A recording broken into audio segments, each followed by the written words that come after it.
The fog was very thick on Baker Street that evening, clinging to the lamplight as if it were a mean spirit that did not want to let go of the city. The world outside our living room windows was just a dim shape.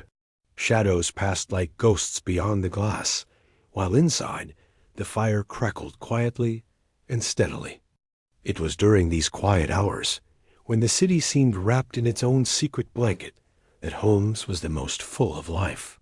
His thin body was a sharp shape against the fireplace's glow. His eyes shined with that special energy which showed his mind was already working on some puzzle no one could see. I admit that at times like these, I wondered if I was with a man at all, or instead with a restless thinking machine made only to figure out the messy problems people cause. I had no feeling that the case about to happen, the strange death inside the respected halls of a college, would lead us to question not just the things men do, but the dangerous price of knowledge itself. Before we go down into that world of mystery and danger, let me say a word to those who join us in spirit in this room. If you find our adventures worth your time, let us know you are here. Share these stories with like-minded friends and come back to us again under the gaslight's glow.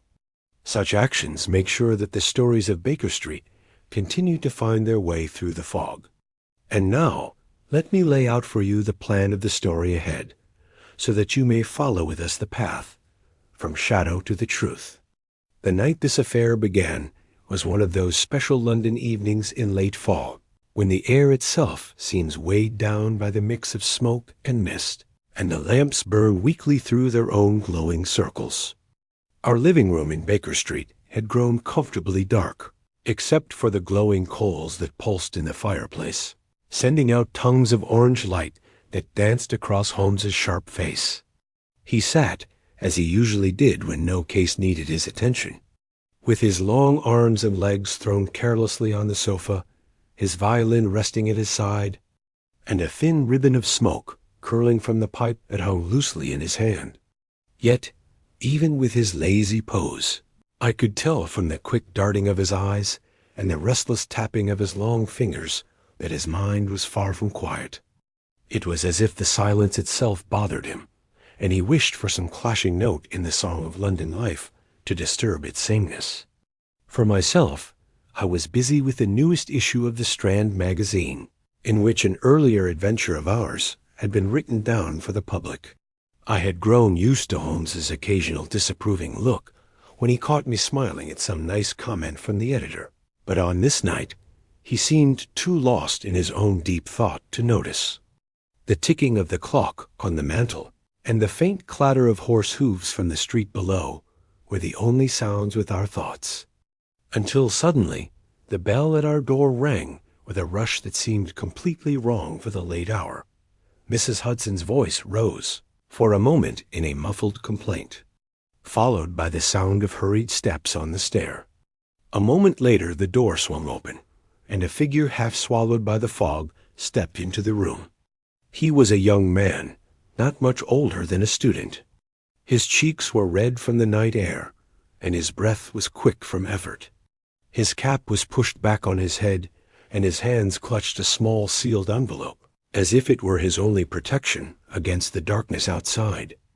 "Mr. Sherlock Holmes," he stuttered, his eyes darting nervously toward me before staying on my friend. Holmes had already jumped to his feet, every line of his body tight with alertness. "I am he. You bring a message, I see, not one you wrote yourself, but one that has been given to you with great haste. Please, sir, do not stay standing. Sit and catch your breath." The young man obeyed, falling into the chair nearest the fire, as if his strength had left him with the last step of the staircase. Holmes reached for the envelope with a swift but gentle move, holding it up to the light. The seal was of dark red wax, stamped with a family symbol whose mark was blurred but still recognizable, a shield crossed by feather pens and surrounded by laurel leaves. "Ah," murmured Holmes, more to himself than to us. "A scholar's seal, and not from one of the newer schools either. This is a symbol I have seen before, related to the old colleges of London. His eyes flickered with sudden brightness as he broke the wax and unfolded the note. I leaned forward without thinking, though I could not read the neat, tilted writing from where I sat. Holmes's eyes ran quickly over the lines, his brow tightening in that special wrinkle which marked when his mind went into full work mode. He read it once, twice, and then handed the paper silently to me. The message was short, yet heavy. Mr. Sherlock Holmes is seriously asked to come at once to the leaders of St. Ignatius College, where a most serious and unexplainable event has happened. Secrecy is very important. The person carrying this note is to lead Mr. Holmes and his friend there right away. It was not signed, except for a single initial R, quickly added in ink that was still fresh enough to smudge. Holmes turned back to the messenger, who sat with his hands clenched on his knees, his eyes fixed on the flames. "You are yourself a student of St. Ignatius?" "Yes, sir," the young man replied, his voice steadier now that warmth had begun to return to his body. "I was ordered to deliver the letter with all speed, and to bring you back with me, if you agree." Holmes tapped the paper lightly against his fingers. "The rush is clear. Watson, your hat and coat, if you please. There is work happening." I admit my heart gave a leap at the words, for it had been many weeks since a matter of true importance had called us out. As I gathered my things, Holmes bent to put out the lamp on his desk and slipped the note into the pocket of his coat. His movements were quick and with purpose, yet I could feel underneath them that keen excitement that took him at the scent of a mystery. Within minutes, we were going down the stairs, our visitor leading us into the cold hug of the fog. A nice carriage awaited at the curb, the horse stamping impatiently as if it knew its job was urgent. We climbed inside, and with a sharp call from the driver, the wheels rattled against the cobblestones, carrying us into the covered streets of London. For some time, none of us spoke. The fog pressed so close against the windows that even the glow of the lamp seemed eaten by it, and the only sound was the steady clip-clop of hooves and the occasional rattle of an iron wheel over uneven stones. I watched Holmes in the half-light, his chin resting on his hands, his eyes fixed without blinking on the swirling mist beyond the glass. I knew well that he was already building in his mind a dozen possible explanations for the call, weighing each against the shortness of the message and the rush with which it had been delivered. At last I broke the silence. "You recognize the seal, Holmes. St. Ignatius. Surely that is the College of Philosophy and Natural Sciences, is it not?" "It is," he replied, his voice low yet clear. "An old school, though never one to match Oxford or Cambridge in fame, yet it has produced minds of great cleverness.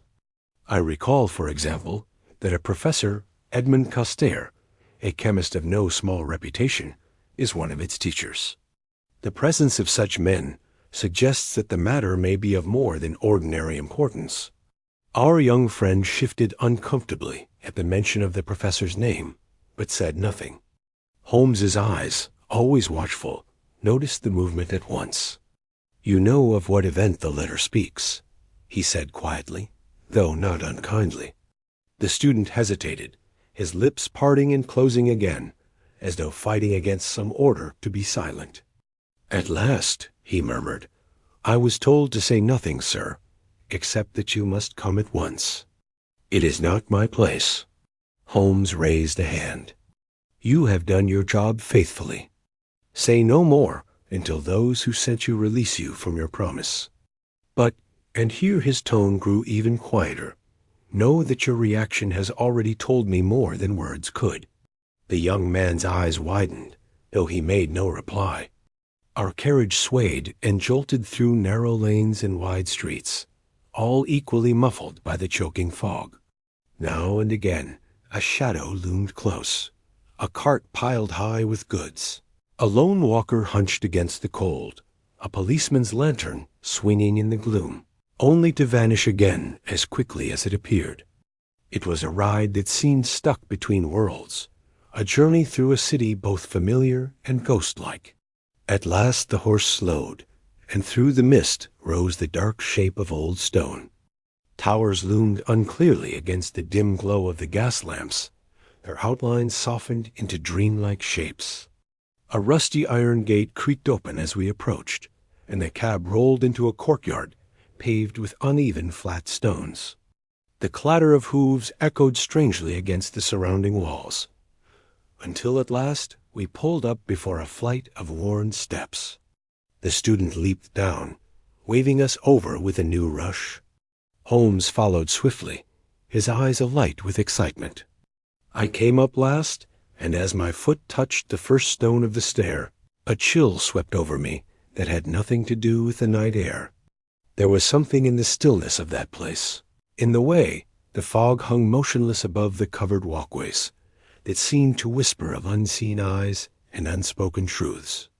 Holmes paused only long enough to glance back at me, the faintest smile on his lips. "Come, Watson," he said. "The game, it appears, is happening once more." With that, we crossed the doorway into the shadowed halls of St. Ignatius College, where the mystery awaited. The hallways of St. Ignatius College were paved with stone, worn to a satin smoothness by generations of scholars, and the very air seemed filled with the smell of ink, dust, and the heavy feeling of old ideas. Our guide hurried us under an arched ceiling, past a guard's room where a single lantern smoked sleepily on its hook, and into a square yard that lay like a bowl of quiet under the fog. There was the shuffle of a century's boots somewhere in the covered walkway, and the faint clink of keys. Otherwise, the place might have been a monastery, so complete was the quiet. At the far side, where a dark doorway cut through the stonework, a figure waited with the look of a leader, tall, clean-shaven, and strict-looking, the outlines of his face sharpened by the lamplight at his elbow. "Mr. Holmes," he said, as we approached, "and Dr. Watson, if I am not mistaken. I am Dr. Reginald Archford, head of St. Ignatius." His voice kept the measured calm of a man who has disciplined his nerves by habit. Yet there was a tension in the corners of his eyes that showed a deeper worry. "I am grateful for your speed. You will forgive, I trust, the lack of special greetings. The matter," his glance moved towards the stairwell at his back, "the matter is serious." Holmes bowed with that simple grace which never left him in any company. "Your note told me as much, Doctor. You wrote with amazing shortness.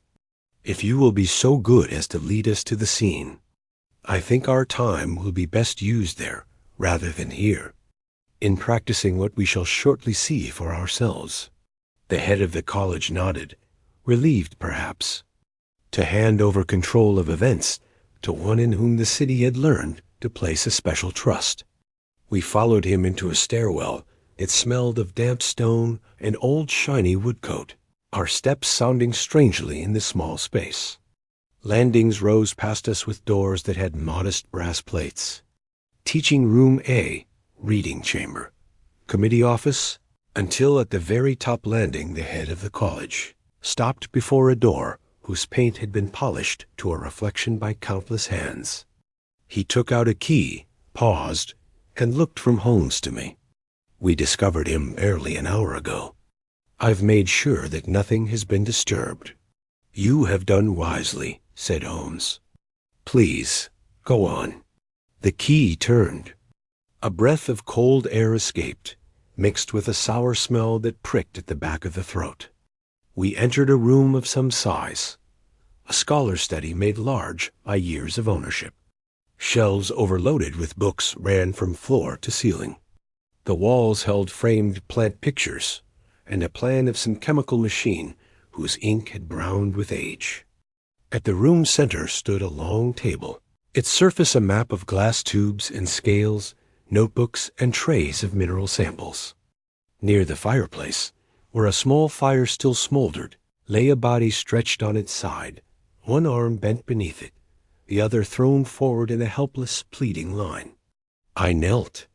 The face, turned partly towards the floor, was as I remembered it from a lecture I had once attended in the city, handsome with an expressive mouth and a forehead like the top part of a building.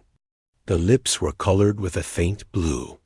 The eyes, which in life had flashed with a certain stern energy, were half open now and cloudy. There was no visible wound, but a curious paleness around the cheeks, and the slightest trace, no more than a hint, of foam at the corner of the mouth. "Professor Edmund Castere," said the head of the college very quietly, as if speaking in a chapel.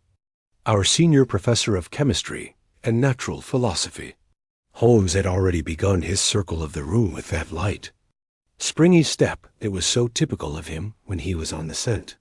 He bent by the fireplace, glanced at the metal frame, and with a flick of the poker separated the burnt pieces from a wedge of paper that had been thrust into the dying coals. He did not touch it, but bent close, his nostrils narrowing. Ink, recent. The edges charred, but the center saved by the rush of whoever threw it in. "You stopped the fire from taking it all by wetting the coals, Dr. Archford." The head of the college seemed surprised. "Yes, the guard dashed water on them at my direction." "You can tell that?" "The draft marks on the brick, the smell of cooled soot, the splash against the fireplace screen," said Holmes almost without thinking. "Please forgive me. I'm not being chatty. Watson, your magnifying glass, if you please." While I did as he asked, I completed my own quick check. The body was warm, the joints not yet stiff, which placed death not long before our arrival. The black parts of his eyes got smaller, but unevenly to the light. At the throat, just above the collar, there was a faint red mark, like a collar of nettle stings, which the beard barely hid. The tongue, when I pushed down the jaw, showed the barest hint of blue color. I will not pretend that a thought of poison did not pass through my mind. Yet the smell so often linked with it, the almond smell as escaping as the soul itself, was absent, or so faint as to be impossible to tell from the room's mix of smells. Holmes crouched now over the professor's right hand. "Look, Watson, under the nails, a light dusting of chalk. Yet there is no chalkboard in the room, only paper and stone. And here, on the sleeve, a dusting of something whiter than the chalk itself, more like crystals. You see the difference?" He tapped the motes, which glittered faintly in the lamplight. "Not gypsum. I should be happier with a pinch in a bottle, but we must not play the collector with evidence. Doctor," he added, glancing towards the head of the college, "did Castere have enemies?" The question was so bold that Archford stiffened. "Enemies?" Professor Castere was strict, demanding. His standards were not the kindest. A man like that collects bad feelings where lesser men collect nice words. But enemies? "This is a college, Mr. Holmes." "A college," Holmes returned, and his voice was mild, "is a city in miniature, with all a city's passions squeezed into stone and silence. Forgive me. We will not waste ourselves in deep thoughts." He moved to the table where a large leather book lay open. Inside, I saw a scatter of pages covered in a cramped, tidy handwriting. The first sheet had a title in Latin and a subtitle in English. Something to do with the measuring of tiny smells, which I took to be a fancy term for gases or vapors that a normal person's nose could not easily notice. A steel pen tip lay snapped on the page, as if pressed down too hard in a moment of annoyance. Beside the book was a small bottle, closed with a cork, whose lip had a ring of whitish stuff left behind. "Who found him?" Holmes asked. "I did," said a new voice from the doorway.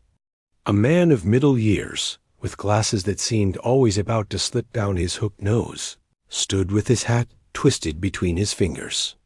He wore the gown of a senior teacher, and its black folds made his paleness look sickly. Thomas Vale, lecturer in moral philosophy. I had an appointment with Castere at 9:30. He did not answer my knock. The door was not locked, so I entered. When I saw him, his voice trailed off. Holmes nodded in acknowledgement. "Did you touch anything?" "Nothing. I called for the head of the college at once." Very good. Then we may pay attention to the room as it speaks. Unspoiled, he bent again to the fireplace. This fragment, ... With the poker, he lifted the charred wedge of paper from the glowing coals and laid it carefully on the fireplace screen. The outer edges were black lace, the center whole enough to show a paragraph in that same neat handwriting. The words were readable and had a curiously hinting nature. References to sealed machines, to air leakage along hairline cracks, and to a second method whose description at the critical moment broke off into ash. Castere was cautious, Holmes murmured. He writes like a man aware that his pen may be read through another's eyes. Dr. Archford, was the professor in the habit of locking this room? Always, said the head of the college. He was protective of his instruments, though I must add that his protectiveness had a cause. There has been lately. He hesitated, as though unwilling to blame his own house. A certain curiosity among the younger men about Castere's research. Holmes's gaze drifted towards the windows. Their heavy curtains were drawn, but the lower pane of the nearest window showed at the very edge a tiny drop of water that had been disturbed. He knelt, drew a pocket lamp from his coat, and sent a narrow blade of light searching along the woodwork. The latch has been raised recently and hurriedly. The shiny wood coat has the scratch of a ring or a roughened nail. See here, Watson, the faint smear on the sill. That is our whiter powder again. And below, ... He threw the light to the stone yard beyond, where the fog swirled slowly.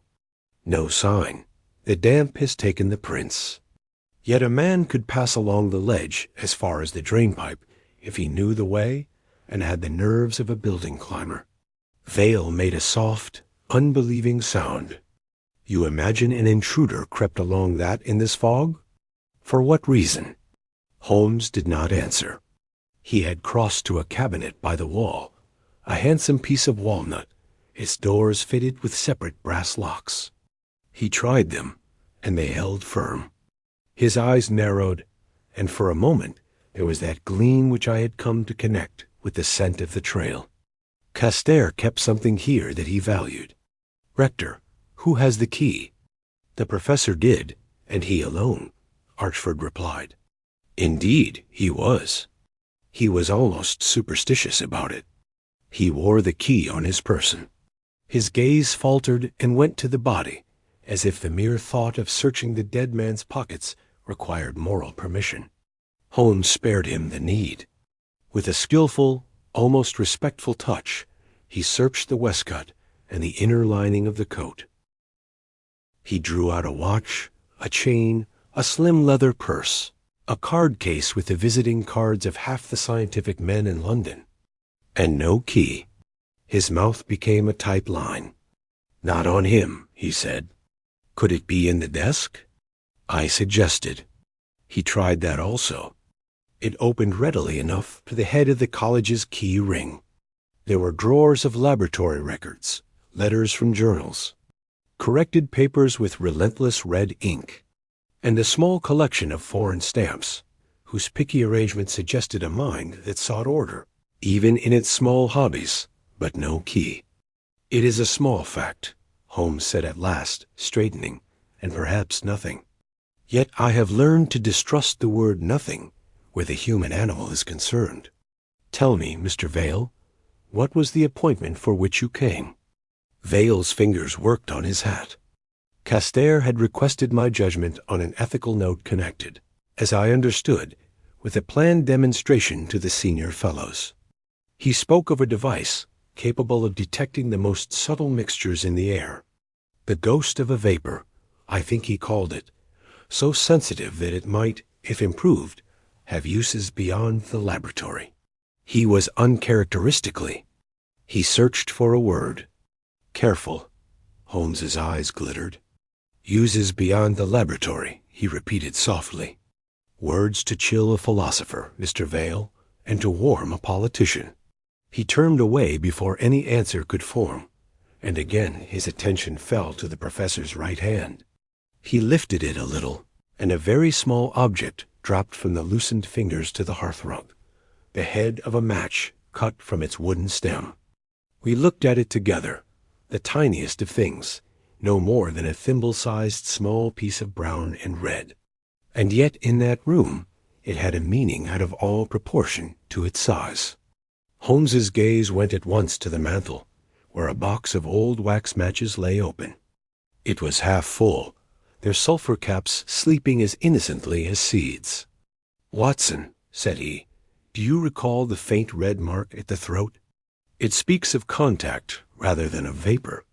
The absence of almond hints that our enemy was more clever than the common poisoner. Suppose a man anxious to hide his method dressed the instrument of death in some everyday object, as harmless to the casual hand as a match or a cuff, and yet cruel as a serpent's tooth when pressed to the skin. How would such a man send a paper to the fire and escape by the window, and yet forget to get back the one small tool that would betray him, except for this broken head?" He did not wait for my answer. His mind was already 3 streets farther on. "Dr. Archford, you will forgive me a bold request. I must see the guard's log, the names of those who entered the college after dusk, and I must speak with the junior men who had permission to be out in the yard. In particular, I should like to know the whereabouts of your assistant in chemistry, and of any student upon whom Professor Castere showed his displeasure this week." The head of the college, whose calm had been strained again by the word murder, nodded and recovered his authority with visible effort. "You shall have the log at once. As for the students, you shall have them also, though it is a painful duty." Holmes nodded. Painful duties are the only ones worth the doing. He cast a last thoughtful glance around the study, as if to learn its every shadow. Then very softly he added, "There is one more who will wish to be here soon. Inspector Lestrade will not thank us if we keep him waiting at the door of his own territory. And yet," he looked again at the locked cabinet, "and yet I think it is not the police that will open that door." In the hallway, as we stepped out for air and the necessary messages, I felt the college gather itself like a living thing woken rudely from sleep. Doors whispered, footsteps multiplied along the stone. Somewhere in the fogged yard, a bell began to toll the hour, as serious as a verdict. Holmes paused on the landing and peered down into the pale well of the stairwell, his profile carved by the lamplight into angles as keen as his thoughts. "The key," he murmured, "to no one and everyone. A white powder that is not chalk, a paper scorched but not burned up, a window that opens at a ring scratch, a match head fallen from a dead man's hand. Watson, we shall have noise enough when the police arrive. Let us gather what silence has to give us while we still may." He went down with the swiftness of decision, and I followed, the image of the professor's hand still clear in my mind, and beneath it the unnerving sense, difficult to name, impossible to shake, that somewhere within those learned walls, an unseen eye had already measured our steps. The morning after our grim discovery started with that special paleness which London alone can create, a light that does not so much light up as struggle through the fog with tired acceptance. I had slept little, for the vision of Professor Castere, lying by his smoldering fireplace, lingered in my mind as though drawn on the back of my eyelids. Holmes, however, came out from his room with the same alert calmness as if he had spent the night in rest rather than in endless thinking. His step was quick, his eyes bright, and his hands moved restlessly across his breakfast without hunger, as though food were just an inconvenient custom, delaying the day's real work. By arrangement with Dr. Archford, we were to speak with several of the senior teachers, men who had known Castere, not only as a co-worker, but in many cases as a rival. It was my observation from years of medical practice and military service alike, that nowhere does ambition burn so fiercely as in places where honor is measured not in coin or power, but in the respect of one's peers. And within the sheltered world of St. Ignatius, such respect was both money and weapon. We were shown into a long room lined with dark oak paneling and the portraits of school supporters, whose stern eyes seemed to judge us from across the centuries. The first to greet us was Professor Henry Long, a heavy man with a red face and a voice that carried more authority than friendliness. He clasped Holmes's hand with a curious mix of respect and suspicion. "Castere and I crossed swords often enough," he said, his tone half defensive, half proud. He had a way of dismissing those whose interests did not match his own. Chemistry, chemistry, always chemistry, as though no other subject deserved the light of reason. I do not mourn him as a friend, Mr. Holmes, but I respect his learning. Whatever else he was, the man was brilliant. Holmes watched him with that special stillness which often unsettled those not used to it. He neither nodded nor frowned, but let the silence stretch until Lam shifted on his feet, his confidence weakening under the weight of unspoken judgment. At last Holmes said, "You speak of crossing swords, Professor. Were those fights ever more than about schoolwork?" The question landed like a stone on still water. Lam's red face darkened. "You mean to ask if I hated him enough to kill him?" "Sir, we disagreed. We debated with heat, but never would I stain these halls with such a terrible act." Holmes nodded, accepting the protest without comment, though I could see by the quick narrowing of his eyes that he had noted something in Lam's tone. Our next talk was with a younger teacher, Mr. Julian Moley, a mathematician of quick speech and nervous manner. His gown hung from his shoulders as if he had put it on in a hurry, and the ink on his fingers showed a man interrupted at his work. He spoke of Castere with a kind of resentful admiration. Castere had a way of making others feel small, as if all our work were just children's puzzles beside his own, Moley said. He lectured us not only on science, but on behavior, as though he alone were guardian of the college's goodness. I saw him argue with Vale last week over some note. I think their words carried into the yard. I do not know what was written there, but it was plain that Castere held something over him, some power. At this Holmes stirred, his gaze sharpening. "You are certain of the argument's timing?" "Thursday last, at dusk. I was passing the covered walkways and could not help but overhear." Vale's voice was raised in anger. Castere's in that cold sneer of his. Vale left in a fury, and Castere returned to his rooms. Moley hesitated then, glancing toward the door as though afraid of being overheard. If you ask me, the whole college has whispered of Castere's experiments these past months. There was talk of dangerous substances, of fumes escaping through the windows at night. Some claimed he was on the edge of a discovery that would make his name famous beyond these walls. Others whispered of foolishness, of madness, even. Holmes's face was unreadable, but I could see his fingers tighten on the arm of his chair. "Thank you, Mr. Moley. Your honesty is appreciated." When at last we had spoken with half a dozen of Castere's co-workers, a pattern began to appear. Admiration, yes, but mixed always with bitterness, envy, and the lingering sting of insults, both professional and personal. Each voice added another thread to the picture of suspicion, until the image that formed was not of a man loved by all, but of one set apart, feared as much as he was respected. As we stepped once more into the yard, the fog still clinging to its stones, Holmes drew a long breath of the cold air. "Rivalries, Watson, are like underground streams. To the eye the ground seems solid, but let the weight of one misstep fall on it, and the surface collapses into ruin.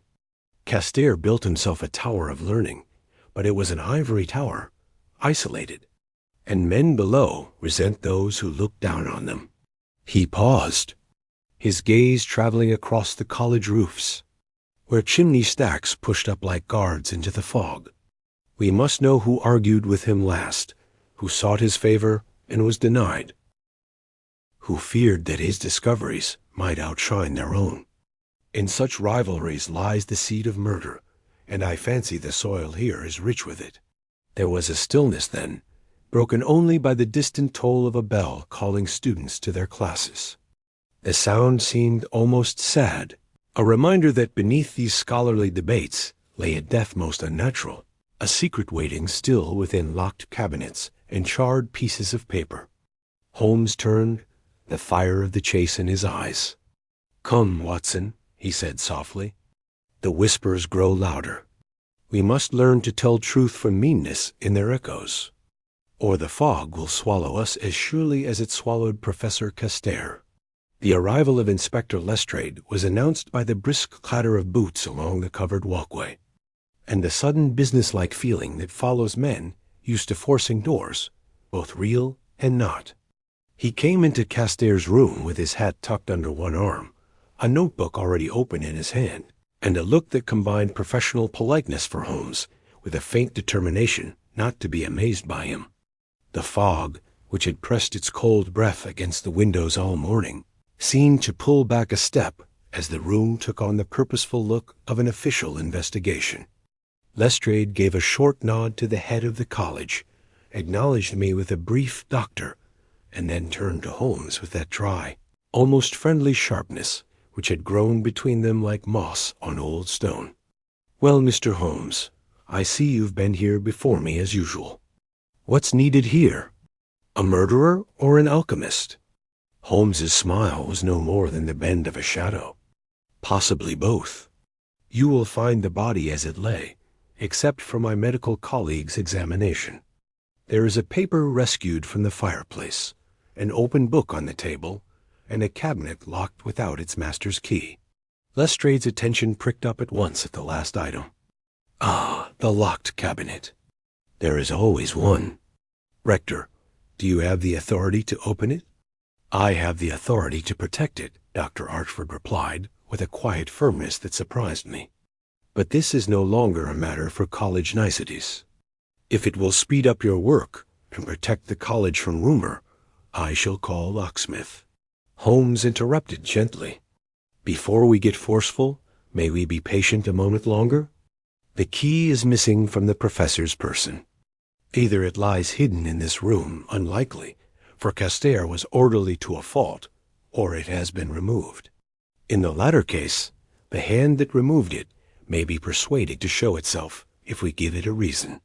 Lestrade, you will, of course, seal the stair and keep a list of all who pass the yard." "We're doing so," the inspector replied, tapping his pencil. Guard's log started at 10 minutes past 9. "I'd still like that cabinet open." "It will open," Holmes said, and there was a tone under his words that suggested not a prediction, but a plan. "Watson, come." He drew me aside to the window, where earlier he had found the tiny smear of white on the sill and a faint scratch on the latch. He knelt again, and with the point of his penknife lifted a powder so fine it drifted like snow from a breath. He tapped a tiny bit into an empty pill bottle from my case, and with the slightest sniff dismissed any thought of simple chalk or plaster. "Note the crystal-like surface when it catches the light," he murmured. "It is not from the ledge. It was carried here. You think the intruder, if there was an intruder, carried it on his sleeve or on his glove?" He returned. "There is a third place it might cling, the roughened edge of a key." "A key?" I repeated, startled by the leap. "Consider," said he, his voice patient and swift together. "Castere guards knowledge. Knowledge is placed under lock. A man determined to get it must get the key. If he cannot do so openly, he will manage to take it in the rush and shuffle of academic matters. But Castere was not careless. He wore his key close. When we examined him, we found a mark at the throat, like a nettle sting, as if something harsh had grazed the skin. Suppose the key was drawn from a cord hidden under the collar. In the heat, in the rush, the thief fumbled. The sharp edge kissed the professor's flesh, and gathered on itself the very dust with which his sleeve was seasoned. Does it not fit? It fitted with a scary clarity. "Then the cabinet has been opened already," I said. "Or attempted," Holmes replied. "We shall see which." We were interrupted by the return of the guard, with a slim youth in a stained apron, who had about him the faint, honest smell of oil, spirits, and iron filings. "Locksmith, sir," said the guard to Lestrade. "Name of Pike. He's the best we have for the college locks."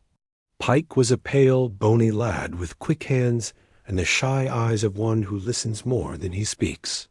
He touched his forehead to the head of the college, straightened for the inspector, and when Holmes spoke to him, seemed to take a breath, as if to steady himself before cold water.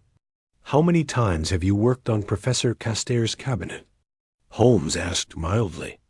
"None, sir," Pike answered at once. "He never called me. Said his own key was all the tool he wanted." His glance slid to the locks, good brass of an old style, and then back again with professional hunger, barely hidden. "I can open it without hurting the finish, if that's your wish." "Do," Lestrade ordered, "and be honest in your time.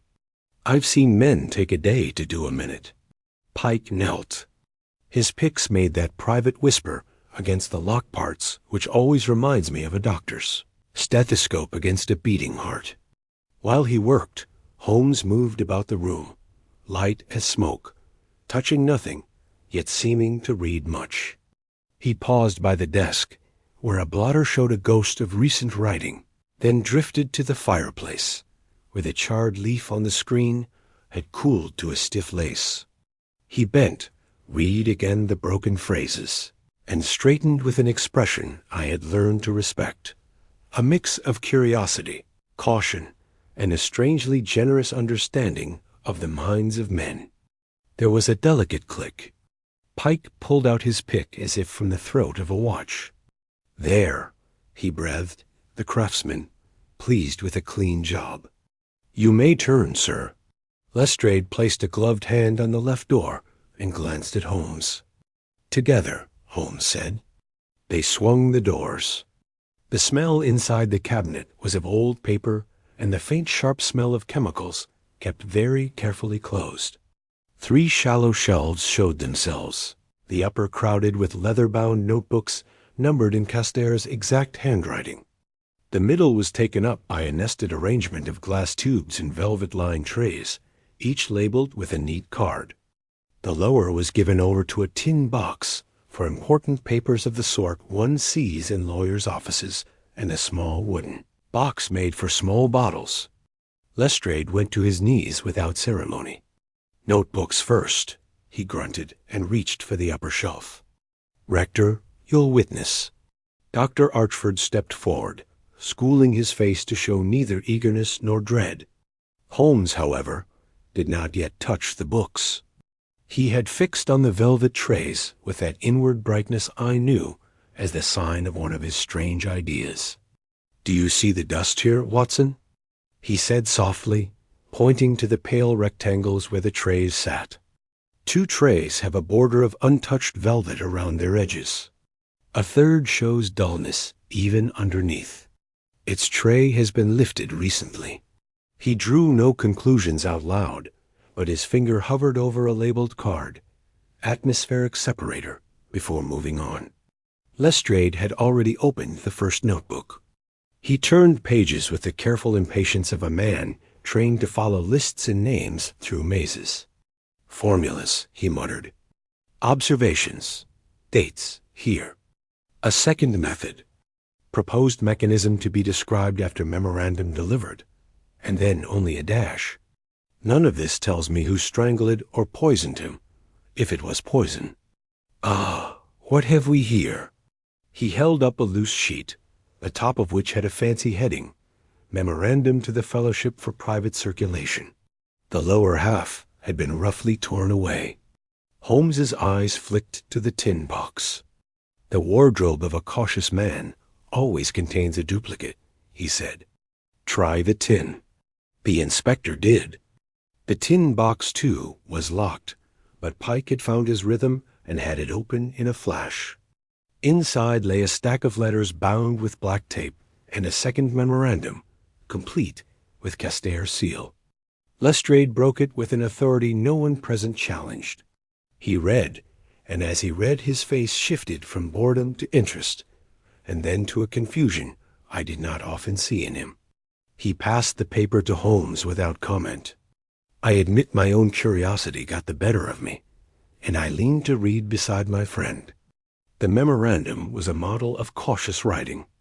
It described, in the language of the laboratory, an instrument able to detect the faintest mixture of certain vapors in a closed space. The ghost of a vapor, as Vail had put it. Castere spoke of its sensitivity, its reliability, and in a paragraph that might have seemed boring had it not been so strong, of the strict conditions under which any demonstration should happen. Enough airflow, safety measures against contact, a ban on handling certain treated objects with bare skin. Then came the serious, understated paragraph, which chilled me more than any sensational statement could have done. It is possible, Castere wrote, that such sensitivity, if twisted, might be used for purposes harmful to the citizen. I therefore recommend to the fellowship not just the usefulness, but the moral control of this instrument, and propose a committee to frame its laws. There is your motive of a kind, Lestrade remarked, who had been watching us both rather than rereading the memorandum. Men argue over money and women. They argue also over fame. But when they argue over power, they do not call it by that name. They call it control. Who wanted the instrument, and on whose terms? Who, indeed? Holmes said softly.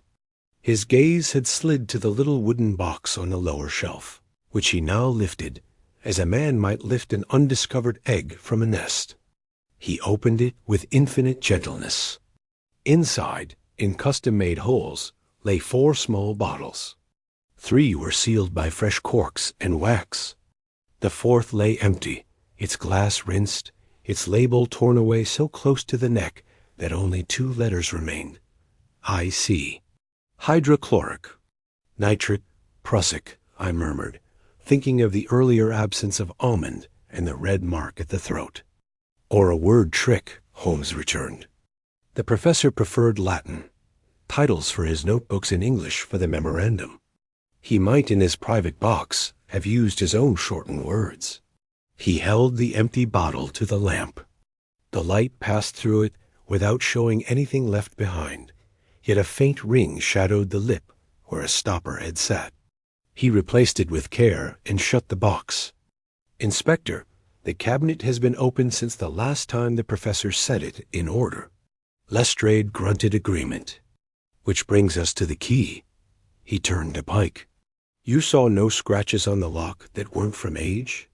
None, sir, Pike said. But the brass around the keyhole's mouth is bright, as if wiped, more than a gentleman does in ordinary use.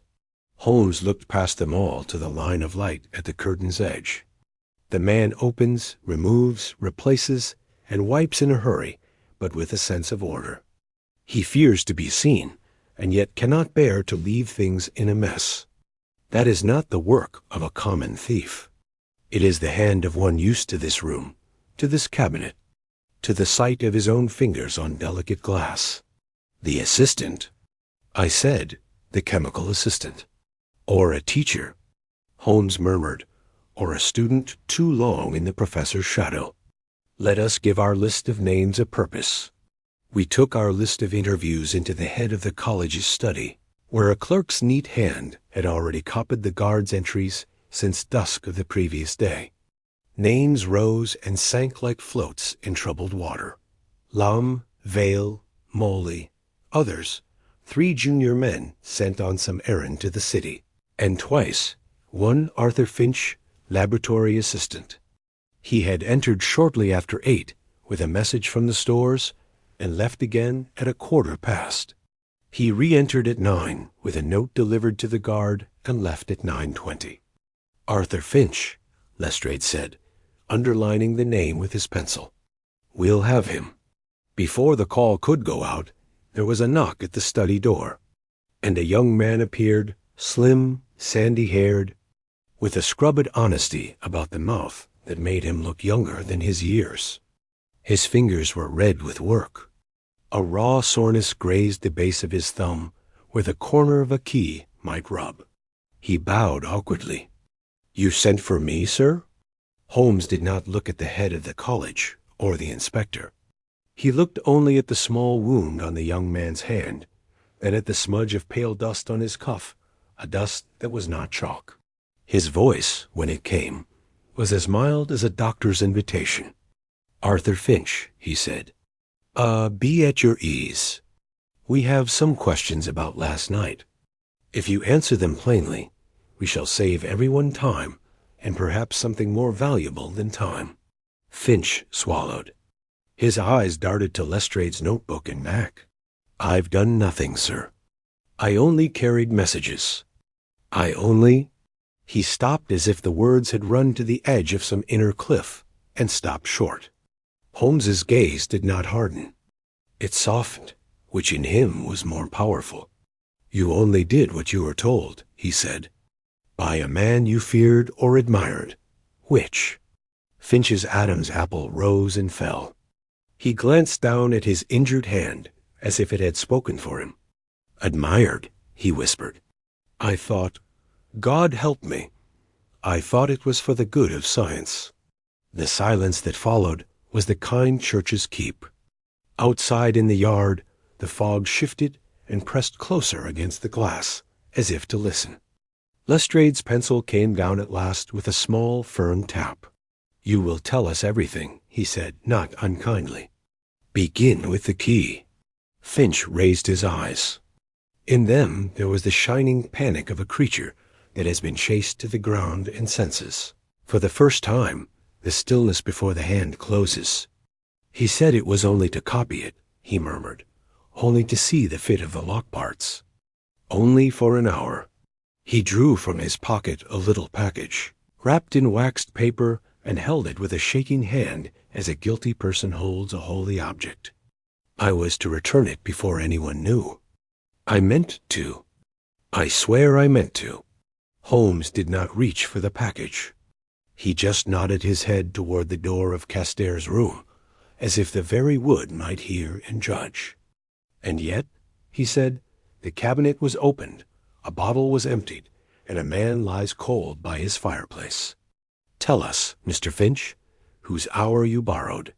Finch's fingers tightened on the package until the paper whispered. "I cannot," he said, and the misery in his voice was not defiance, but dread.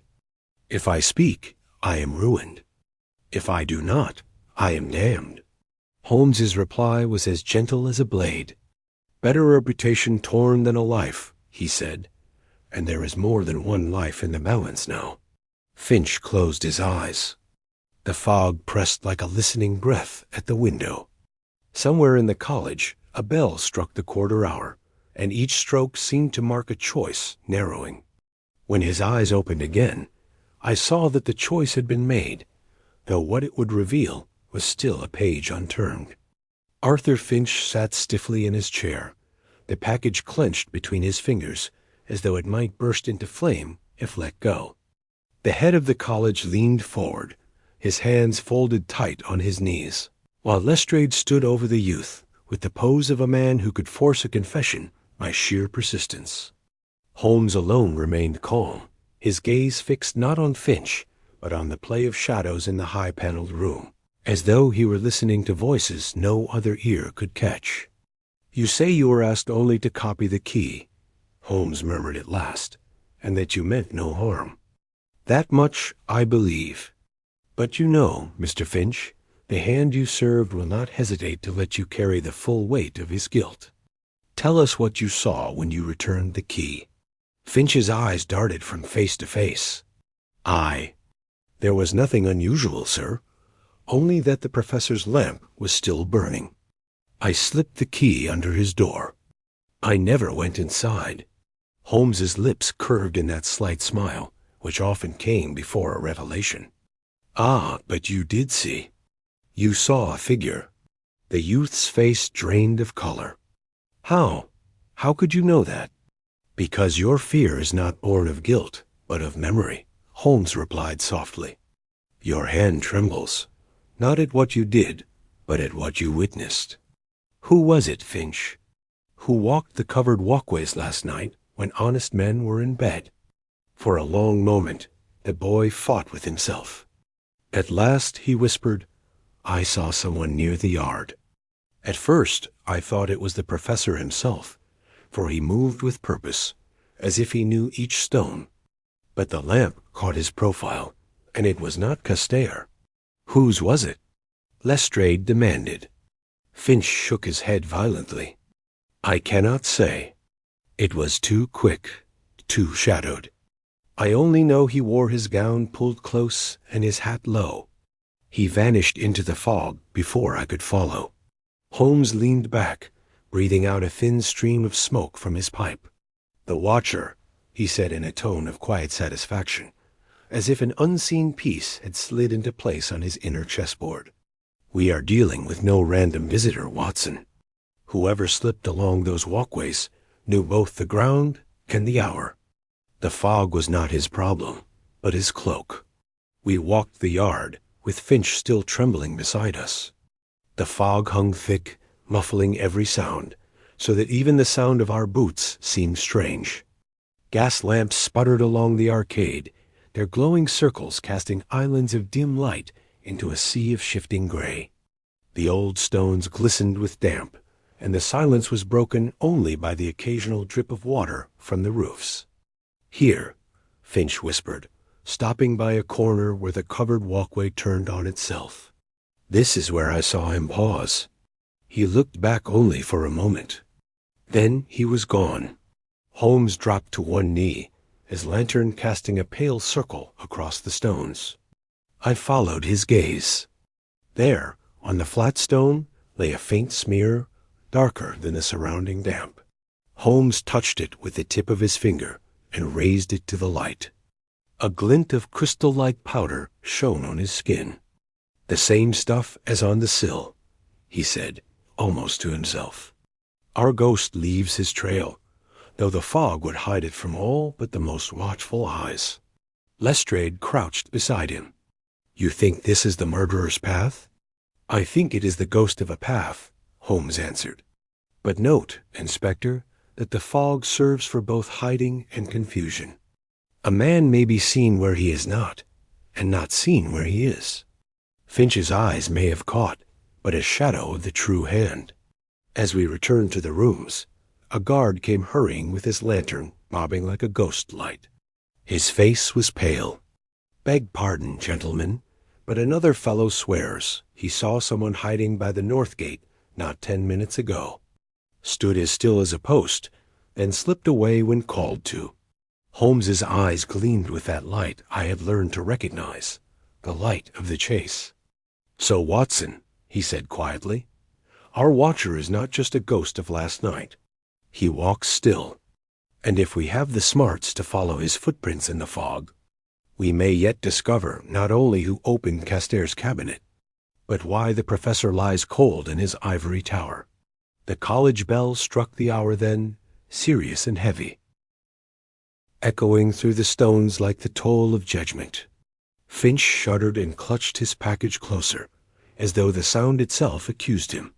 Holmes, however, only smiled faintly, and in that smile I caught the glimmer of dangerous fascination, the expression of a man who has scented his prey and will not rest until the chase is run to its bitter end. Inspector Lestrade had that priceless quality for a man of his job, a talent for turning chaos into method with a handful of forms, 3 policemen, and a pencil. Within an hour of his arrival, the guard's room had been turned into a kind of outpost for Scotland Yard. A telegraph boy was stationed by the door. Messages flickered in and out like swallows, and the names of teachers, tutors, and servants passed under Lestrade's pencil in a line that would have tested the memory of a church clerk. If Dr. Archford winced to see the calm walkway put to such uses, he did not protest. He seemed to recognize that the peace of a college is best kept by a short, firm break rather than a long simmer of rumor. Holmes watched the busy scene with that polite distance which he gave to official activity when it ran alongside, if not exactly with, his own plan. He neither helped nor hindered, but kept himself, so to speak, half a step away, near enough to hear, far enough to observe.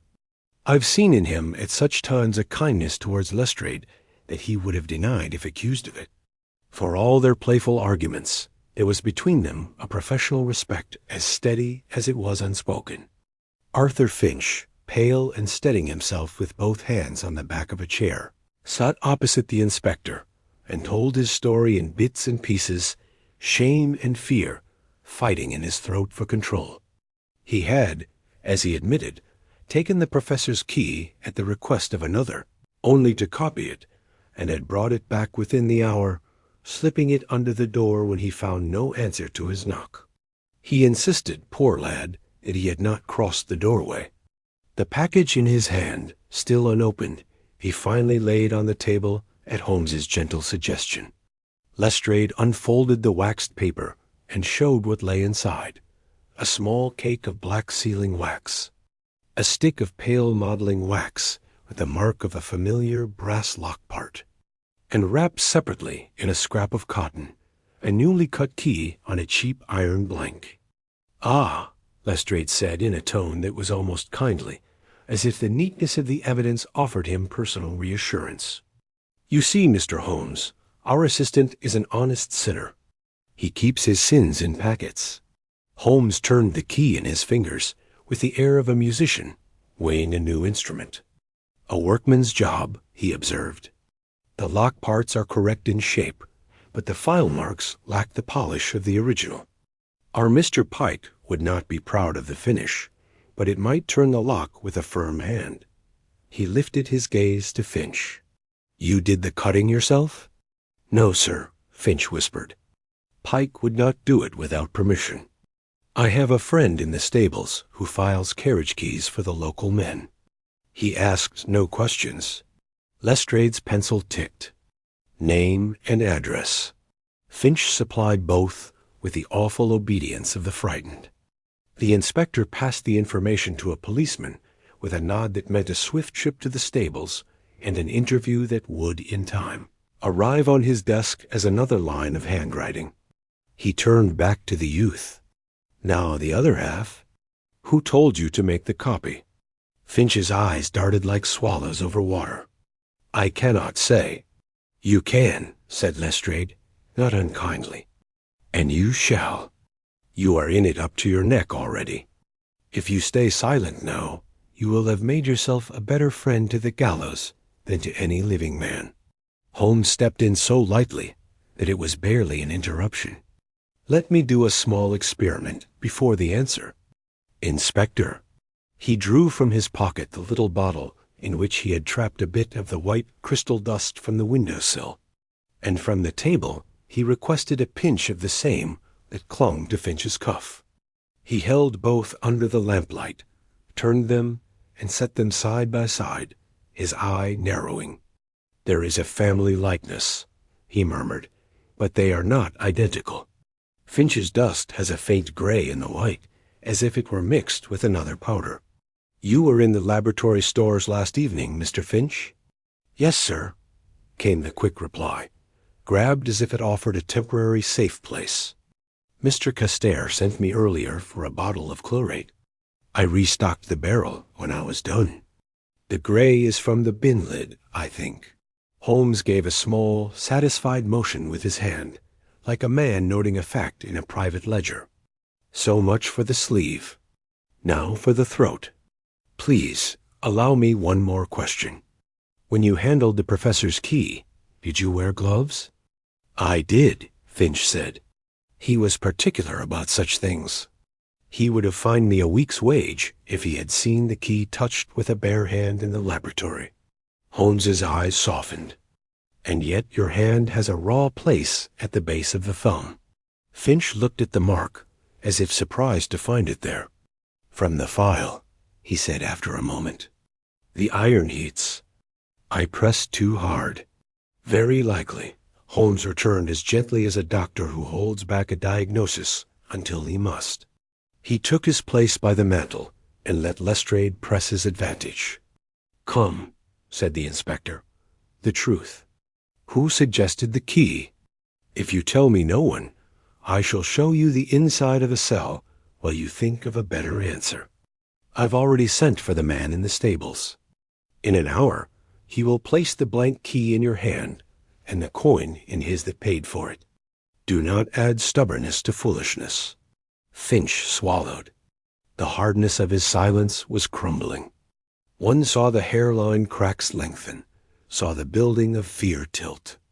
When the collapse came, it came not with a cry, but with a whisper that seemed in that quiet room more terrible than any outburst. "Mr. Vale," he said. "Mr. Vale asked me." "Thomas Vale," Lestrade repeated with the grim satisfaction of a man who finds his prey exactly where his instincts led him. He of the memorandum and the argument. A moral philosopher with a practical idea of locks. He snapped the book shut. "Guard, fetch Mr. Vale." But Mr. Vale, it turned out, had already left his rooms for air shortly after we left him the previous evening. He had not been seen since dawn. A policeman went off at once with instructions to check the neighboring streets, and to ask the coffee stands and carriage drivers, who at such hours are better storytellers of men's movements than any diary. Lestrade's mouth hardened. "I shall not be made a fool of by a teacher in glasses," he said. "If he is innocent, he will tell me so in the station. If guilty, he shall not have the advantage of choosing his own hour." Dr. Archford, who had handled the turn of events with the dignity of a man for whom disaster is no longer new, asked if the assistant must be held. Lestrade shook his head. "He is not to leave the college. He is to remain within call. He will be watched. That will be enough for now." A policeman took up a position in the hallway with the quiet certainty of the law, and Finch, released, stumbled out, looking 10 years older. Holmes said little while these steps were taken. When at last we had a moment together by the window, he lifted the curtain a little and studied the pale court where the fog moved in patient folds. "You note that the inspector's net closes about Mr. Vale," he said. "You do not agree?" "I agree that Vale is a thread," Holmes replied. "Whether he is the rope remains to be seen. He argued. He wanted the key. He vanished. 3 facts that make a handsome noose in a judge's eye. And yet, his forefinger traced a lazy pattern in the water, drops on the pane. The mind that killed Castere was not just angry or frightened. It was creative. The injury at the throat, the broken match head, the wiped brass. These speak of a hand used to delicate, clever plans, to thinking with the fingers as well as with the head. Vale's area is deep thoughts. I'm not prepared to hang a man for philosophy. You think of an accomplice or a boss, he said, or a scapegoat. Lestrade is right to grab the obvious. The obvious is the door through which we enter, but the room we seek lies beyond it. He let the curtain fall and turned with that quick brightening of the eye that meant decision. Let us give our enemy a staircase down which to hurry. He requested of Dr. Archford a favor that made the head of the college's eyebrows climb, and then settle again under the weight of need. That a notice be sent out at once to the senior teachers, stating that Professor Castere's memorandum would be read to a private meeting that same evening in the old museum room. That in honor of the professor's last works, a demonstration of the instrument he described would be attempted, and that members concerned with its moral control be particularly invited to attend. You plan to wave a red rag before the bull, the head of the college observed. I plan, Holmes returned, to discover whether our bull is in the barn at all, or whether we have been shouted at by a man behind the hedge. Lestrade, told of the plan, did not hide his suspicion. You mean to bait him into showing his hand? Very pretty. And if he shows it with a knife? Then the police will be present with 2 hands, Holmes said pleasantly, and I shall add a third. You will place men at the gates, at the museum door, under the walkway windows, and within earshot of the passage to the laboratory. I shall require also the use of the professor's cabinet for an hour before dusk, and the help of Mr. Pike for some small matters of metal. Pike, fetch it and told. colored with the happiness of a craftsman, offered a puzzle at the edge of his skill. Together he and Holmes vanished into Caster's room. For the better part of the afternoon, there came from within the faint chime of glass, the barely hearable click of tools, and once a sense so slight and curious that I could not name it, no more than a hint that some neutral vapor had been coaxed through a tiny tube and made to speak by a flame. When at last the door opened, Holmes came out with his eyes alight and his hands smelling faintly of spirits. "If our man wants Caster's secret," he said, "he will come for it now, and he will find, or think he finds, what he wants. Only do not touch the small brass button under the cabinet's lower shelf, Watson. It has been taught to make a sound." Evening crept in slowly, as if unwilling to cross the college doorway. Word of the private meeting ran like a whisper along the passages. I caught the turn of heads in the yard, the secret grouping of gowns, the quick, guilty stopping of talk when our footsteps approached. In such an atmosphere, men show themselves not so much by what they say as by what they cannot help but do. Lam glowered and walked back and forth. Molly fluttered and made a poor show of not caring. The money-keeper counted and recounted papers. That did not need counting, and the guards, solid keepers of worldly order, looked at the fog with new respect, as if it had joined the committee. 7 o'clock struck. Lamps were lit along the staircase to the old museum. That long gallery with its cases of curious skeletons and instruments retired from service like veteran soldiers.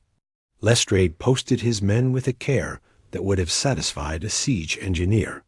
He gave Holmes one last measuring glance, to which my friend responded with a thin smile that said he would accept success wherever it chose to land, on logic, on luck, or on the inspector's stubbornness. The teachers took their chairs with the rustle of serious birds settling to roost. Dr. Archford rose, serious and pale, the memorandum in his hand like a folded verdict. Before he could speak, however, there came from the hallway, outside the faintest of sounds, no more than a hesitant brush against wood, the tiny click of metal, the breathing pause of a man who has found the lock at last. Lestrade's head turned a fraction. Holmes did not move. Only his eyes changed, sharpening like a blade drawn an inch.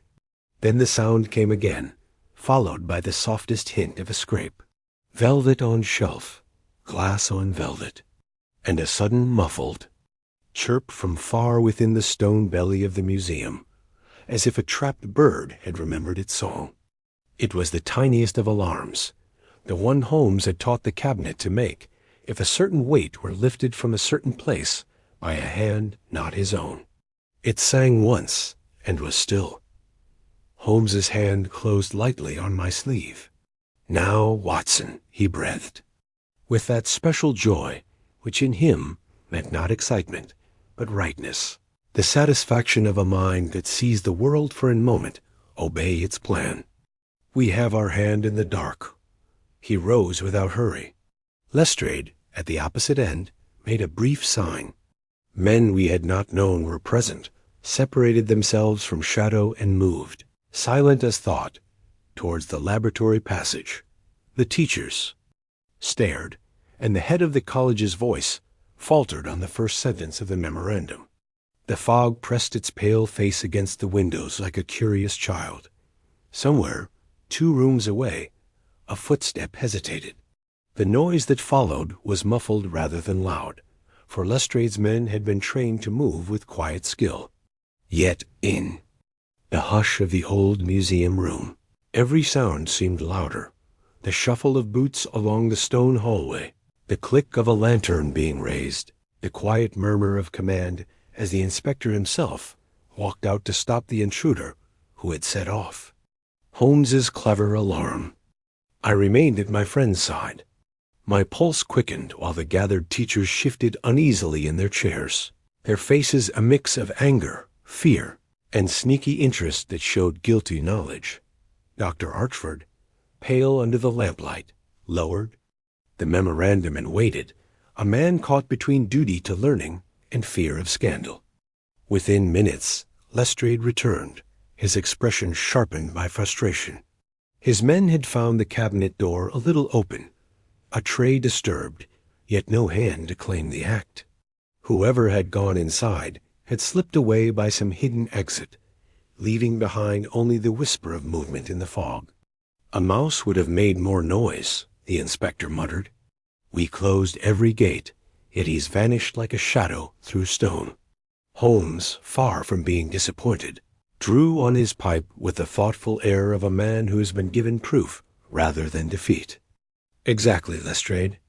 A shadow is what we hunt, and shadows are never caught by force. They are revealed by light." He tapped his temple gently, the light of the mind. He requested that the teachers remain seated.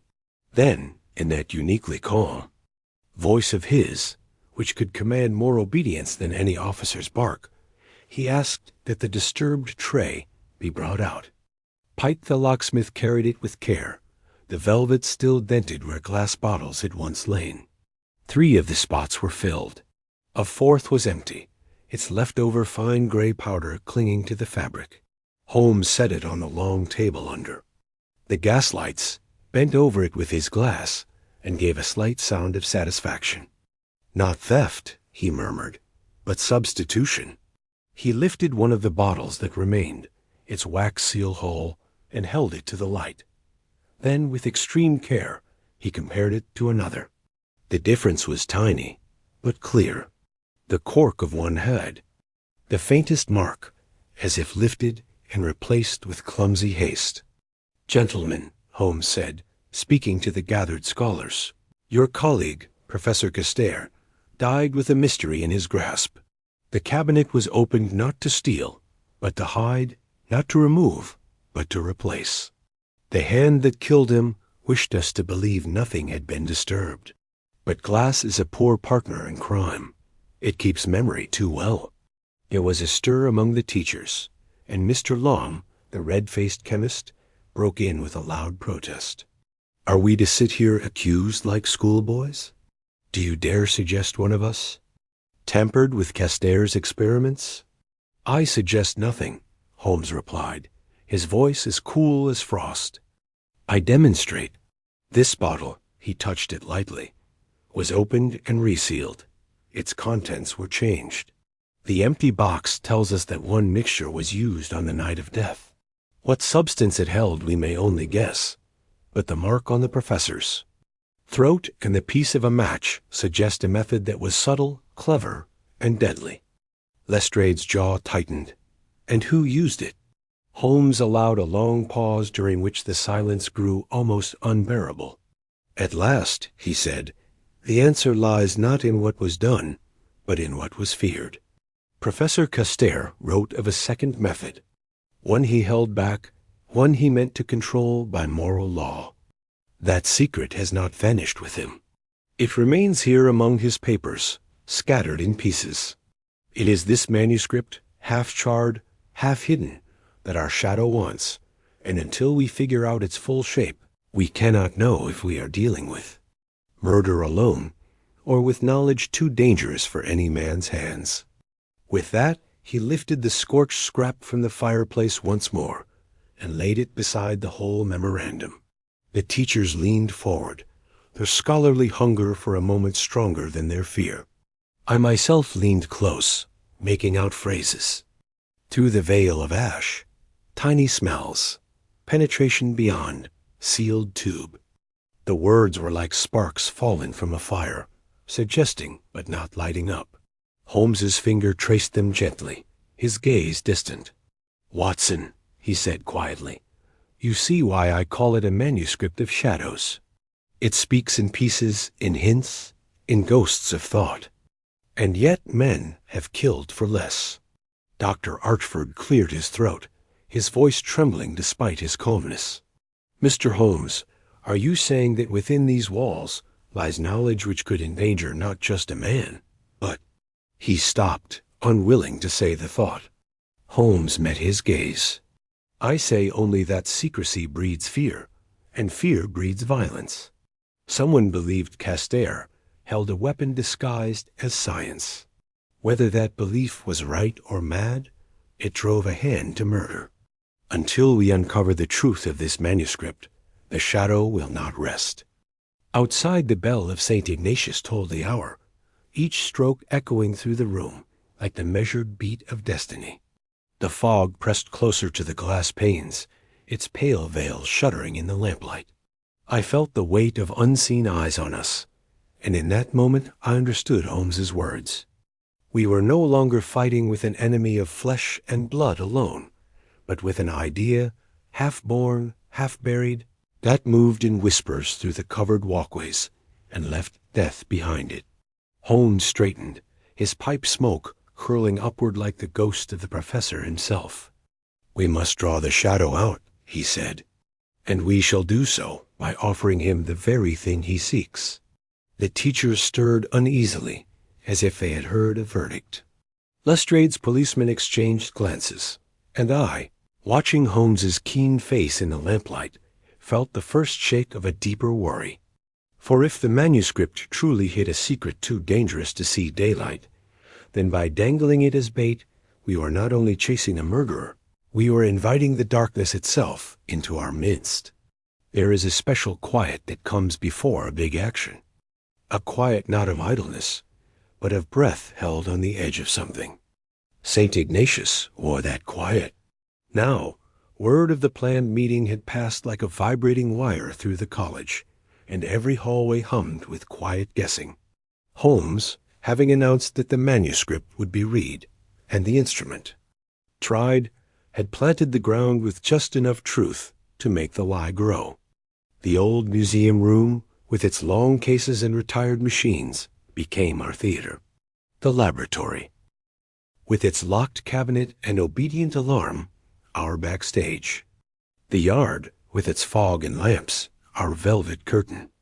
Lestrade's men moved like stagehands who knew their jobs by heart. Dr. Archford kept his dignity as a master of ceremonies whose voice must steady nerves that he could not calm in himself. As for Holmes, he divided the hours before dusk with a mathematician's care, spending each on some small, clever plan whose meaning would only become clear at the moment he needed it. I went with him to Caster's room once more. Pike had been sent away with thanks and a coin that made him smile.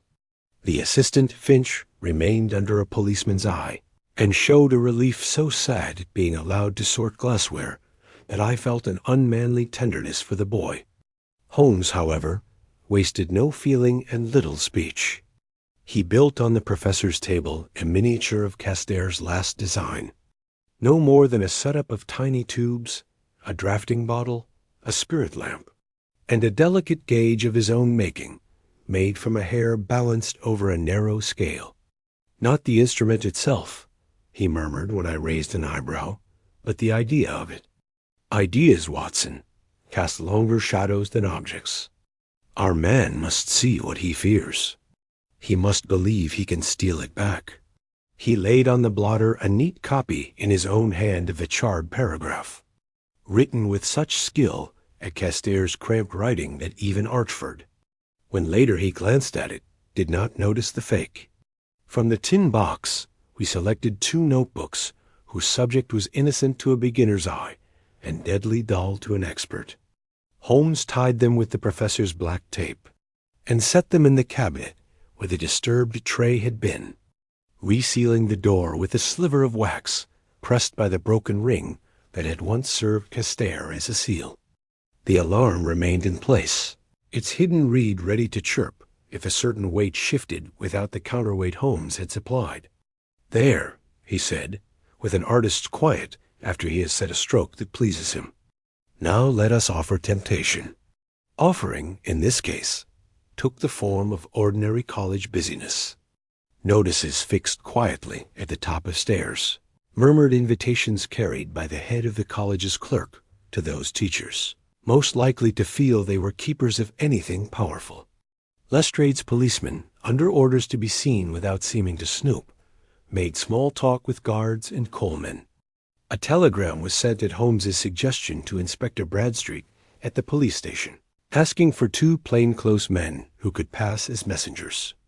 They arrived before dark, with caps turned to shade their eyes and a look of being everywhere and nowhere. If the shadow walked by daylight, he would know that the college had grown a second pair of ears.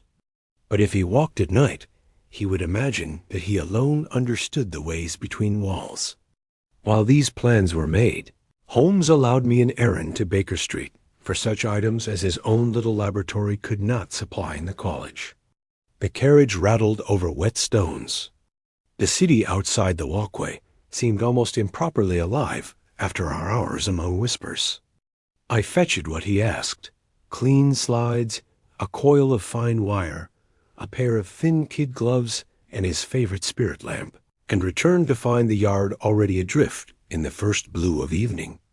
When I entered Caster's room once more, I found Holmes standing quite still, the lamp at his elbow catching his sharp profile, his eyes on the window where the tiniest drop of water had marked the intruder's earlier passage.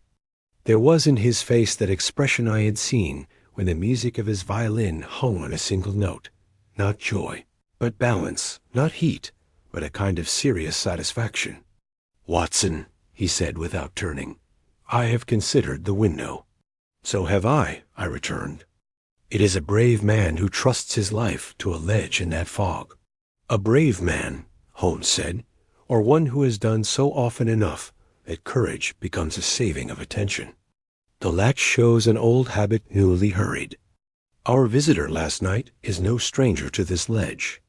I think there is a rain spout 4 feet beyond, and a handhold hidden by ivy. He will use it again. Men who think with their fingers find it difficult to leave behind a tool that has served them." He turned then, eyes bright. "We must not be where he expects us. You plan to leave the cabinet unwatched?" "I plan," he answered, "to watch it from a place he would never suspect."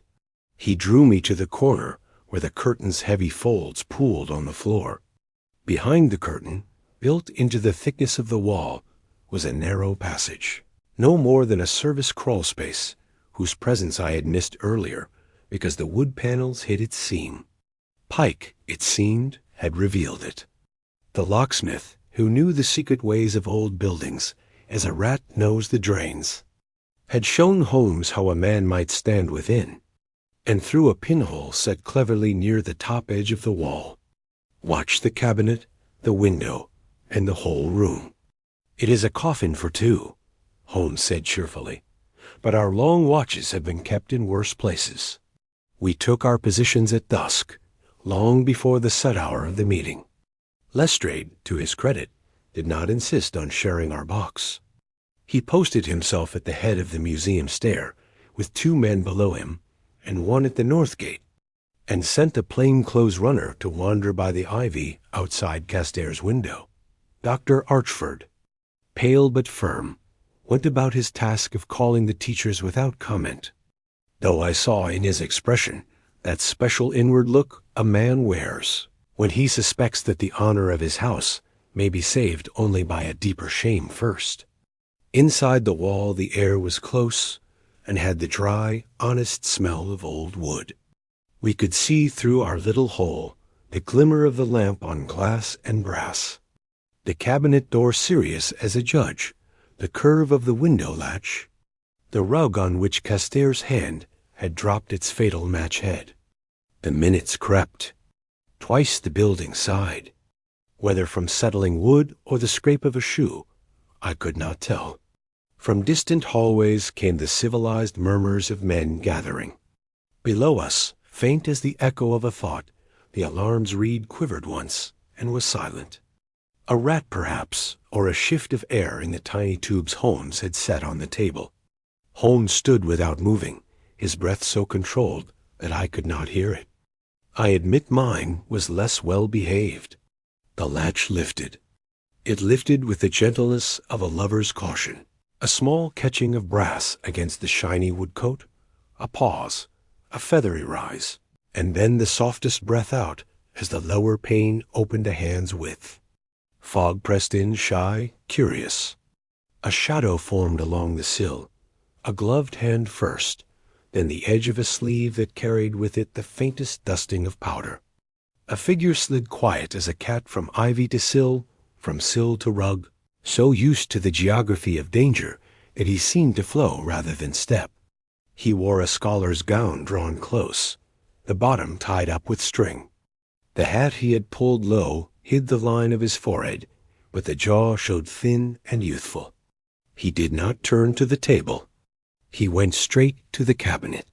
Holmes's hand found my wrist and tightened, not in alarm, but in warning against movement. We watched the fingers in their dark glove hover over the lock, as a priest's hands hover over a holy object. He did not take out a key. The cabinet already stood sealed by Holmes's fake, a sliver of wax glimmering like a moon at the keyhole.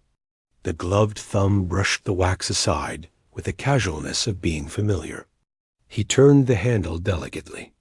The door opened.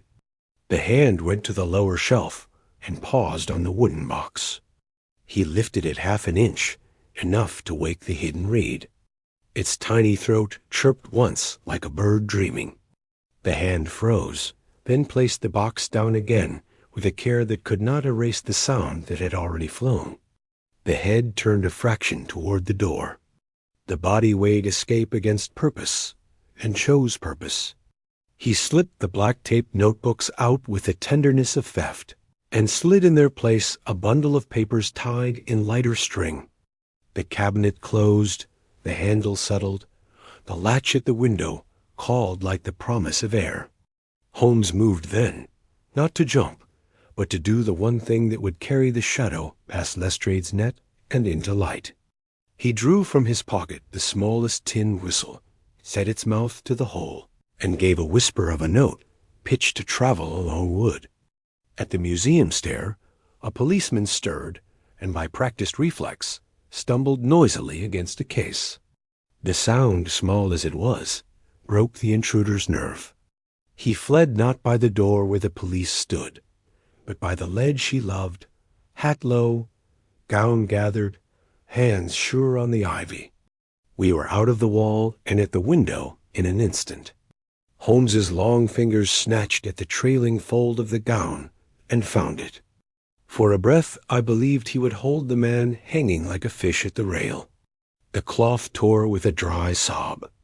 The body flowed to the spout, vanished into fog, and the faintest thud below told us he had found stone with his feet rather than air with his skull. From the yard came the shout of the plainclothes runner and the answering shouts of Lestrade's men. Holmes leaned far out, listening. "North Passage," he said, already moving. "He will take the walkway and the pantry stair." We ran. The college narrowed and lengthened by turns, as if plotting either to hurry or hinder us. Once we lost the sound, and found it again where sound should not have been, sent a different way by stone and mist. We reached the North Passage and met a policeman, breathless with apology. The shadow had slipped between lamp and wall, past a door a tiny bit open, and down into the pantry, where barrels made a little forest of beer and ale. There we found scuff marks on the sawdust, and a crumb of black string snapped and left like a shed hair on a splinter. Beyond, a door opened to the outer lane, where a coach driver swore he had seen a dark man brush past like a thought, and a carriage driver swore he had seen no one at all. The police made sense of the confusion with questions. Holmes made sense of it with silence. He held the snapped string between finger and thumb as if weighing a soul. "Not veil," I breathed at last, recognizing in the intruder's body the quickness of youth. "Not veil," Holmes agreed. "Nor Lam, whose size is a poor ally, nor Moley, whose nerves would never have obeyed his feet. Youth, practice, a habit of moving where men are not. And he leaves us a kindness." He opened his hand. In the torn fold of the gown, carried up with Holmes's desperate clutch, a small bright object had lodged, a student's badge. Enameled with the college symbol, a shield crossed by feather pens and ringed by laurel. Its pin bent where the cloth had torn. On the back was scratched, in the unsteady pride of ownership, a name, Julian Moley. I admit I stared. Moley, the mathematician? But he is no boy. The badge, Holmes said, changes hands more readily than a face. It may be a gift, a loan, or theft. Still, it tells us where to call. And our shadow, impatient for secrecy, has made a substitution. Let us learn what he has given for what he took. We return to the cabinet, now under Lestrade's glower and the head of the college's paleness. Holmes opened it without ceremony, drew out the bundle left behind, and untied its lighter string. Inside lay a manuscript, a neat copy beautifully written, whose title seized the breath in my throat. A second method for the detection and concentration of tiny smells, and below in the same hand, by Edmond Castere, to be shared after the demonstration. Holmes's eye, however, did not stay on the title. It slid past the elegant writing to the last page, where a paragraph had been written in that other, tidier hand we had once mistaken for Castere's own. It was Holmes's fake, the bait copy he had written, returned to us not as bait, but as a trick to cover a theft. Our shadow had taken the professor's original from the tin box and left us Holmes's fake in the hope that we would read and be content, while he made away with a dangerous heart. Bold, Lestrade said, with some reluctance. He robs the beehive and stuffs straw in the hole. But he has left you your torn straw to trace him with. He touched the badge in Holmes's palm. Shall I fetch Moley? Fetch him, Holmes replied. And Vale. The shadow walks on 2 legs today and 3 yesterday. If we would catch it, we must learn which leg is wood. He closed the cabinet softly, as one might close a dead man's eyes. And send for Mr. Finch. There are questions of obedience and of awe that he can answer now without fear. The Ivory Tower has spoken. We must see who listened. The fog pressed its weight once more against the panes, patient as fate. Somewhere in the college, a bell began to ring the hour, and its strokes fell like footsteps retreating down a long hallway. Holmes stood with the badge lying like a coin on his palm, his head slightly bowed, as if listening for a note that had not yet sounded. When he raised his face, the geometry in his eyes had sharpened. He had traced the first arc. The circle would demand its closure. Inspector Lestrade lost no time in calling for Julian Moley and Thomas Vale, those 2 names which now glimmered with suspicion, like lanterns glimpsed through fog. They came separately, though both were led by policemen through the covered walkways to the head of the college's room, where the long shadows of the gas lamps painted the stone walls with an uneasy greyness. Moley arrived first, his gown crooked, his hands ink-stained, and his face pale with a worry that seemed too raw to be faked. Vale followed not long after, composed yet stiff, his thin lips pressed as if against a bitterness he had not swallowed. Holmes, who had been pacing with the restlessness of a tiger before its leap, received them both with an unreadable calm. "Gentlemen," he began, "Professor Castere is dead, and one among you, or near to you, has tried to profit from that death. I've seen your rivalries, heard your arguments, and watched the hand that crept like a shadow through these walkways. We stand now at the point where silence becomes guilt, and speech may yet save a piece of honor. Which of you will claim the shadow?" Moley gave a broken laugh, thin and almost hysterical. "You suspect me, of course. You show me a badge torn from a gown, and think the matter is settled. But I tell you, Mr. Holmes, I lent that badge to another, Arthur Finch, 3 days ago, when he begged it of me for some errand. If it has been used to cover up evil, it was without my knowledge." Finch, who had been brought in under guard, raised his head at once, his eyes wide with desperation. "No, sir, no. I swear before God I never asked for it, never wore it. If it was taken, it was without my knowing. Mr. Moley must be mistaken." "Enough," Holmes said, cutting the air with a gesture. "The truth is tangled, but tangles are my trade. His gaze turned upon Vale. "And you, sir? You pushed Finch to copy the key. You argued openly with Castere. You vanished conveniently when the police looked for you. What answer do you give?" Vale's eyes burned with a fierce, brittle light. "Yes," I argued. "Yes, I pressed Finch, but not for theft nor murder. I wished only to see what Castere hoarded in his cabinet, what knowledge he dared to keep from his colleagues. He preached of morality, of control, as if we were children. He feared us more than he trusted us. I sought no harm, only light where he left us darkness." "Light," Holmes repeated softly. "Strange, then, that Castere should die by a method whose very cleverness suggests preparation, planning, and experiment. Strange that a professor of philosophy should play with keys and locks, and a youth barely past his student days should step like a practiced thief along ledges in the fog." His eyes narrowed. "No, Vale, the hand was not yours. You were just a voice urging. The hand belonged to another, one whose admiration soured into obedience, and obedience into guilt."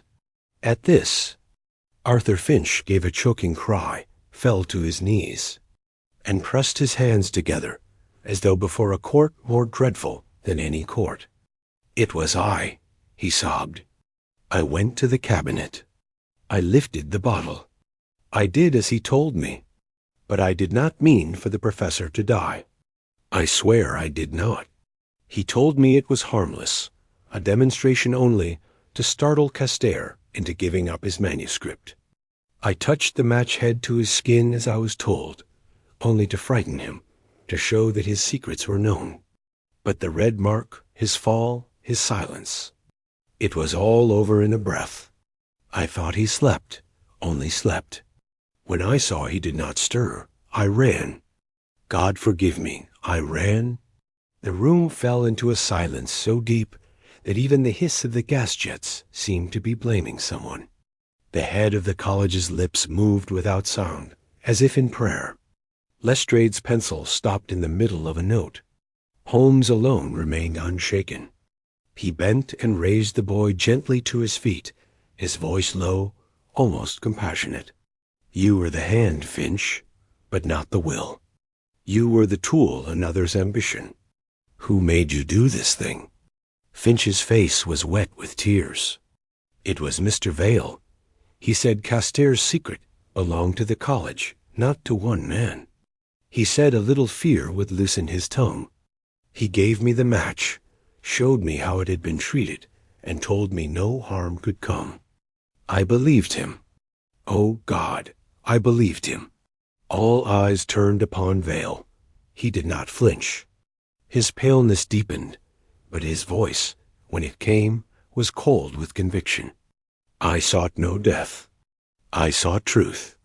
Castere meant to lord his discovery over us, to play the judge of morality when knowledge should be free. Yes, I pushed the boy. Yes, I spoke of fear, but I swear I never foresaw the result. If Castere's heart was weak, if his body gave way—" "Enough," Lestrade barked. "You stand on the edge of confession, whether you want to or not. The law shall judge whether your words add up to manslaughter or murder. But the boy has spoken, and his tears weigh heavier than your philosophy." He signaled to the policeman, who stepped forward. Holmes, however, raised a hand to stop them. "Not yet, Inspector. The shadow has many shapes, and we have seen but two. There remains the manuscript, the second method Castere feared. Where is it now?" At that, even Vale faltered. His lips pressed tight, and his eyes fell. Holmes's gaze sharpened. "You see, he would rather face the gallows than give up the secret. That alone tells us it is no ordinary paper. The true danger lies not in who killed Castere, but in what Castere tried to hold back. Until that is found, the case is not ended." The room grew hushed again, as if the very walls leaned in to listen. Outside, the fog swirled pale against the walkways, and the bell tolled slow and serious, each stroke like the heartbeat of the unseen city. I felt in that moment that we stood on the brink, not only of justice, but of some revelation, whose weight might press far beyond Baker Street, beyond Scotland Yard, beyond the college itself. And in Holmes's eyes, I read the certainty that the true confession, the one that mattered most, was not yet spoken. Night had not yet given up to the thin gray promise of morning when the last mask fell away. The head of the college's room lay in that strange stillness which follows a confession without release. Finch, spent with tears. Vale, stiff and pale. Lestrade, writing in hard, definite strokes that made the air seem full of verdicts. Holmes, who had listened to the boy's shame with that serious patience I have seen him give to the wounded on a battlefield of the mind, neither pressed nor celebrated. He moved instead with the measured care of one who, having traced the main artery, must now find the tiny vein where the life of the case still pulses. He asked for a lamp, and when it was brought, he turned not to Finch, nor to Vale, but to Moley. You said earlier that the argument between Vale and Castere took place at dusk on Thursday, he observed, as if returning to some casual point of time. It is curious that your memory of time should be so exact when, at the same moment you told us you were rushing back to finish a proof before the bell. Minds do not usually serve two masters in one breath. Moley's slender hands clenched on the back of a chair.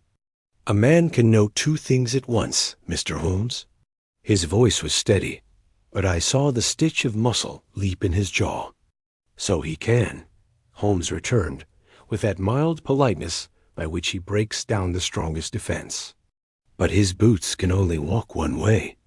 You passed by the walkway to hear the argument. Yet your rooms lie by the north passage, and the shortest way to them is not through that arch at all. It is by the pantry stair.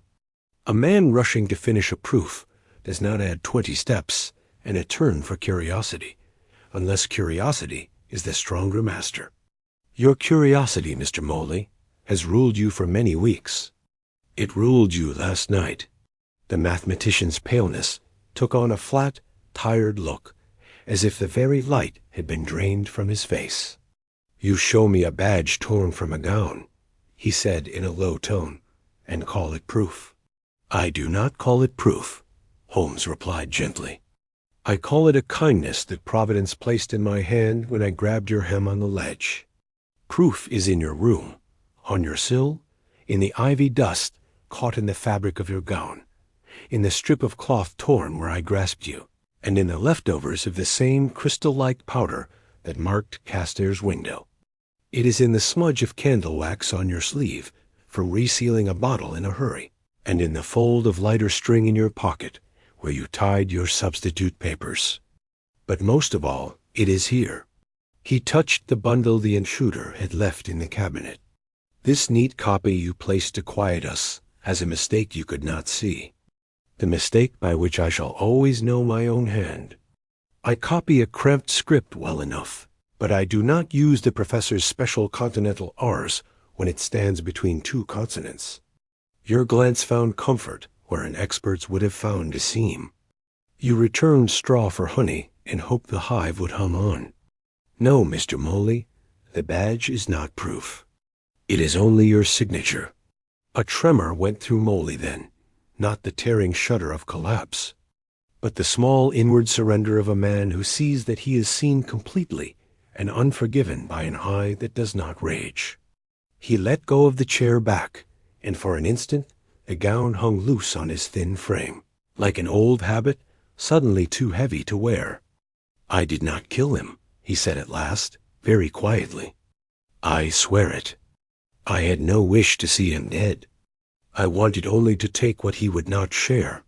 Holmes nodded. On that point, I am with you.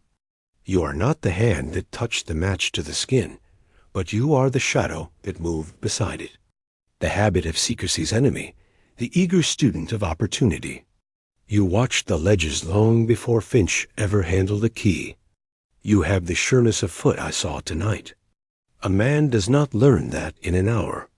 And you wanted the manuscript with a hungry and honorable hunger. Hungry for fame, perhaps, but more for the idea itself. The police will name you thief. I am content to call you impatient. Lestrade's pencil paused. Thief carries better on a charge sheet, he said dryly. But we shall see what the law says when it has looked under his window. He flicked a glance at his men. Fetch what Mr. Holmes expects to find. They did not take long. In Moley's rooms, the policeman found the torn strand of string, a smear of gray-white powder on the window frame, a pair of gloves with the faintest glitter clinging to the seams, and most damning, because it was most human, a page of rapid notes in Moley's nervous hand, in which symbols of mathematics were mixed with phrases hastily copied from Castier's earlier papers. There was no manuscript. When pressed, Moley lifted a hand towards the fire, and then let it fall. I hid it where any man might look and not think it worth taking, he said with a ghost of his old quickness, under the cover of a book on conic sections so dull that even I dreaded to open it again. Lestrade sent a man at once to the library, and in that very place, between covers which had not been parted since the reign of some earlier boredom, the manuscript was found, folded, sealed, and bound in the professor's black tape. It came back to us with the chill of stone on it, as if the shelves had drained it of warmth. Dr. Archford reached for it as a father might reach for a child recovered from danger, then stopped himself and looked to Holmes. "You will open it," he said. "I do not have the courage." Holmes did not smile. He broke the seal as a priest might break bread. The pages inside were closely written, in that neat hand we had come to recognize, the same fine modesty of line, the same serious caution in speech, and underneath, a rush that no scholar's quietness could completely hide. We read in silence the outline of the second method, an instrument no larger than a man's palm, able by means of a special preparation laid on a tiny surface, of concentrating and revealing faint traces of certain vapors carried on the air or on cloth, a method of drawing out by which the presence of such smells could be strengthened to be seen, and finally, a page written in words that faltered only where the heart of the matter beat fastest, a meditation on morality. "It is possible," Castaire wrote in that cold, clear voice a man uses when he is trying not to tremble, that the sensitivity described here, if taken from the control of the learned, might become the servant of the dishonest. That which will detect will also accuse. That which will reveal truth will also be used to pretend to truth where none is. I therefore propose that no copy be made without the consent of the fellowship, and that certain chemicals be kept from general sale, except under warrant, for knowledge is power, but power without charity is a trap. We stood, all of us, within that thin ring of lamplight, as men stand at the lip of an unseen depth. Moley's eyes were fixed on the writing, with an expression part agony, part respect. Vale, whose paleness had become the color of old paper, pressed his knuckles to his mouth until they whitened. Finch, poor soul, let out a small sound, like a child who is woken from a nightmare to find it still going on. Even Lestrade, whose job does not encourage deep thoughts, read the page to the end, and then looked away, as if some private memory had been called up by the professor's last caution. Holmes closed the manuscript and set his palm on it. His fingers spread as if to contain for a moment longer what could not be unlearned. "This," he said, almost to himself, "is the true corpse in the case. The man is one death only.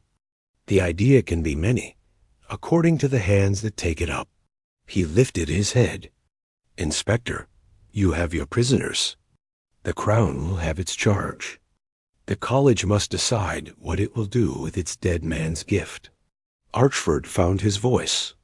"What would you advise, Mr. Holmes?" Holmes's gaze went to the window, where the fog pressed as softly as the wing of a giant moth. "I advise neither burial nor parade," he said at length.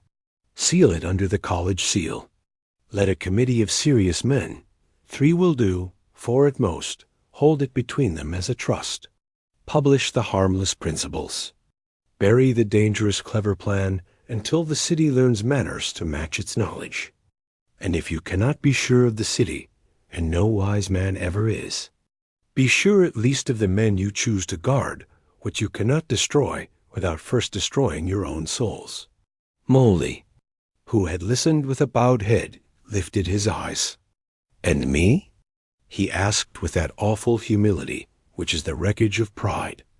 What is my sentence? The laws, Lestrade answered, businesslike once more. You shall be charged as you must be charged, for theft, for breaking in. But you did not kill the man. Remember that when the night presses. He made a small motion to his men, and they stepped to either side of the mathematician. Vale at the same signal drew himself up, and then seemed suddenly to crumple inward, as if the philosophy had run out of him, and left only a narrow, human shape in its place. Finch was not taken. Lestrade, who is no stranger to degrees of guilt, set his hand on the boy's shoulder, and said, in a tone I had not expected from him, You will remain within the college until called. Keep your hands in sight and your conscience awake. So the line formed, the police between its 2 bookends of guilt, the head of the college with the manuscript held as if it might bruise, the guards in serious attendance, and Holmes and I, bringing up the rear through hallways that smelled of old wood and spilled humanity. The fog followed us to the gate like a dog that will not be sent away. When the last of the matter had been set in motion, when Lestrade had gone, and the college had retreated into that embarrassed order which is the nearest thing to peace it could create, Holmes and I took a carriage for Baker Street. The horse's breath made small clouds in the night. London slid by in rags of vapor and lamp, and the clatter of the wheels was like the rote of memory, saying the same sentence over and over until it sounded like something new. Holmes spoke little. He sat with his hands together and his head bowed as a man might in a chapel that asks no questions. Once he took from his pocket the torn badge with its feather pens and laurel, and turned it in the light, not as evidence now, but as a relic of human pride, to which the most innocent symbols can be bent. In our living room, the fire had sunk to a red logic under the ash. Holmes fed it with 2 skillful sticks, stood a moment staring into the fireplace, and then took up his violin. The first notes were low and thoughtful. They moved like thought across a narrow bridge. I sat opposite with Caster's memorandum open on my knee, and the professor's last warning turning in my head, until it rang like a prayer. Power without charity is a trap. The tune changed. It climbed, faltered, and found its road again. When he set the instrument down, the silence that followed was not empty, but full of all that could not be spoken without making it less. You are uneasy, I said at last. I am instructed, Holmes replied with a dryness that did not reach his eyes. A man may be clever, Watson. Cleverness is a kind of lantern, but there are nights when a lantern shows too much and not enough. Caster's tower was ivory, and he fell from it. Vale would have thrown the door wide, and he stumbled into a pit. Moley tried to leap from shadow to shadow, and has broken his ankle on the ledge. Our assistant wished only to please, and has burned his fingers for a philosophy not his own. One cannot play God with powders and expect the angels to do the washing up. He smiled faintly and with affection at my worry. Forgive me.